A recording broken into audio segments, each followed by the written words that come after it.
Hello दोस्तों, आज हम जानने वाले हैं मध्य प्रदेश के बारे में संपूर्ण जानकारी। क्या इसका सिलेबस है, कैसा क्या होता है इसमें, और इससे जो क्वेश्चन बनते हैं जो मोस्ट इम्पोर्टेंट होते हैं, आज हम उन पर बात करेंगे। तो आइए आज का सिलेबस देखते हैं क्या क्या पढ़ना है हमें MPGK में।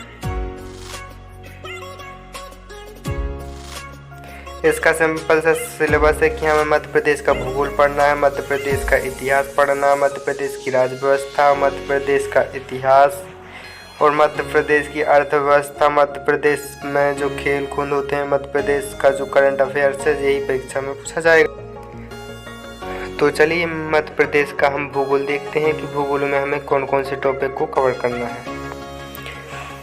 तो हम लोगों को मध्य प्रदेश के भूगोल में ये सभी टॉपिक पढ़ना है। देख सकते हैं मध्य प्रदेश का भौगोलिक विभाजन पढ़ना है, कैसे हुआ, मध्य प्रदेश में जो पर्वत एवं पर्वत श्रृंखला है इनको पढ़ना है, अफवाह तंत्र पढ़ना है, जलवायु, मिट्टी और कृषि एवं पशुपालन, खनिज, क्या क्या खनिज पाए जाते हैं, वन और वनोपज, वन्य जीव, सब कुछ पढ़ना है, परिवहन एवं संचार, ये भी हमको मध्य प्रदेश का भूगोल में पढ़ना है। तो आइए भूगोल के बारे में पता चल गया क्या क्या पढ़ना है। अब इससे आगे हमको MP का जो इतिहास होता है वो भी देखना है कि क्या पढ़ना है इसमें। तो चलिए MP का इतिहास देखते हैं। तो ये रहा है MP का इतिहास आपके सामने। हमको यहाँ पर क्या पढ़ना है, जो प्राचीन काल, MP का जो प्राचीन काल है वो पढ़ना है, मध्यकाल, आधुनिक काल जो कि हमारा 1947 तक था, और पर्यटन स्थल, साहित्य काल, जनजाति एवं स्थापत्य कला, ये सब हमको MP का इतिहास है। अगर आपने ये सब टॉपिक कंप्लीट कर लिए तो समझ लो आपका MP का इतिहास कंप्लीट हो चुका है। तो MP का इतिहास के तो ये रही आपके सामने MP की राज्य व्यवस्था। हमको MP की राज्य व्यवस्था में क्या क्या पढ़ना है, यहाँ पर देख सकते हैं विधानसभा की MP में सीट कितनी है, हमारे पास में 230 सीट है, और राज्यपाल, मुख्यमंत्री एवं उच्च न्यायालय, ये सभी आपको MP का राज्य व्यवस्था। और ये रहा है MP का अर्थव्यवस्था, यानी कि जो हमारे मध्य प्रदेश की अर्थव्यवस्था है उसमें हमको क्या क्या पढ़ना है। तो यहाँ पर देख सकते हैं मध्य प्रदेश में जो प्रमुख उद्योग होते हैं वो पढ़ना है हमको, यहाँ की जनगणना के बारे में जानकारी लेना है, कल्याणकारी जो योजना आती हैं, प्रधानमंत्री आवास योजना, और मध्य प्रदेश का जो आर्थिक विकास है वो कैसे हुआ, और जो शिक्षा एवं स्वास्थ्य इसके लिए क्या योजना लाई गई, इसके लिए सब कुछ पढ़ना है हमको। MP का जो अर्थव्यवस्था है वो हमारी कंप्लीट हो जाती है यहाँ पर। इसके बाद हमको पढ़ना है MP में जो खेल कूद होते हैं, इससे हमेशा परीक्षा में क्वेश्चन बनते हैं। तो यहाँ से तो एक नई क्वेश्चन आएगा पक्के में। तो यहाँ पर आपको क्वेश्चन में क्या पूछेगा कि मध्य प्रदेश में स्टेडियम और अकेडमियाँ कितनी हैं, मध्य प्रदेश की जो खेल संस्था है वो क्या क्या है, खेल पुरस्कार, जो खेलों में जो पुरस्कार मिलते हैं वो कौन से होते हैं, खेल प्रतियोगिता एवं प्रमुख खिलाड़ी, किस टीम में कौन सा खिलाड़ी प्रमुख होता है, इसको हम यहाँ पर पढ़ेंगे। तो मध्य प्रदेश के खेल कूद में हमारे टॉपिक कंप्लीट हो जाते हैं। और यहाँ पर है आपका मध्य प्रदेश का करंट अफेयर्स, यहाँ से तो क्वेश्चन पक्के में बनता ही है। तो यहाँ पर हमको क्या क्या पढ़ना है आप देख सकते हैं, हमारे टॉपिक हैं।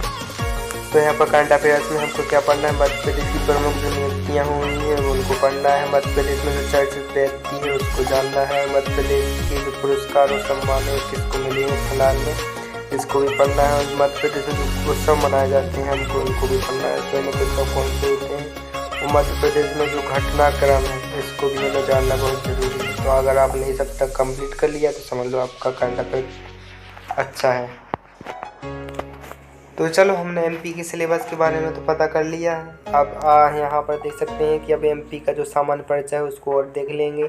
यहाँ पर से भी क्वेश्चन पूछे जाते हैं परीक्षा। तो आइए हम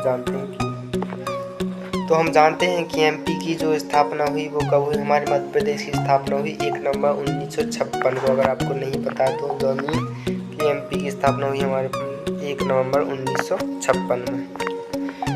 तो हमको MP का परिचय जानने के लिए इसको 5 भागों में विभाजित करना पड़ेगा। तो सिंपल सा हम क्या करेंगे, MP की पहला प्रकार है हमारी MP की जो विशेषता है उनको पढ़ना पड़ेगा।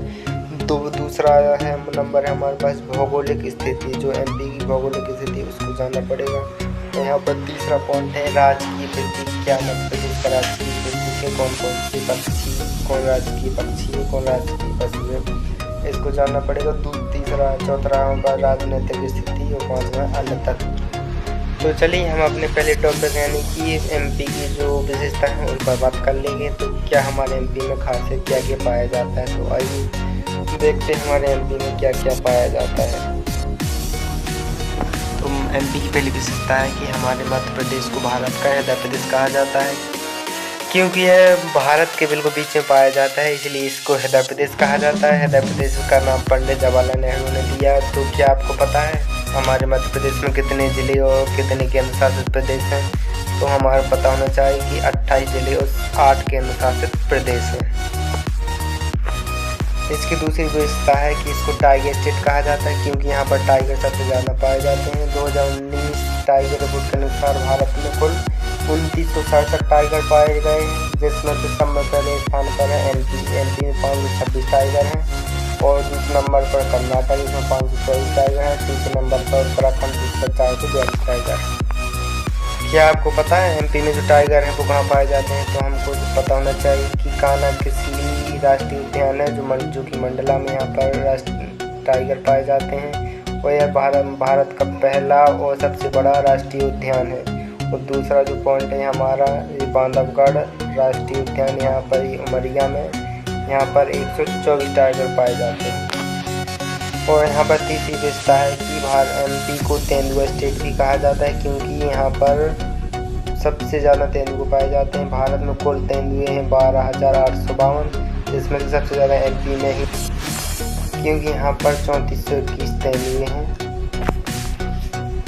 मध्य प्रदेश को सर्वाधिक वन वाला प्रदेश भी कहा जाता है, क्योंकि यहाँ पर सबसे ज़्यादा वन पाए जाते हैं। तो मध्य प्रदेश में सर्वाधिक वृक्ष हैं वो सागौन के पाए जाते हैं। सागौन का आपको पता है वैज्ञानिक नाम क्या है?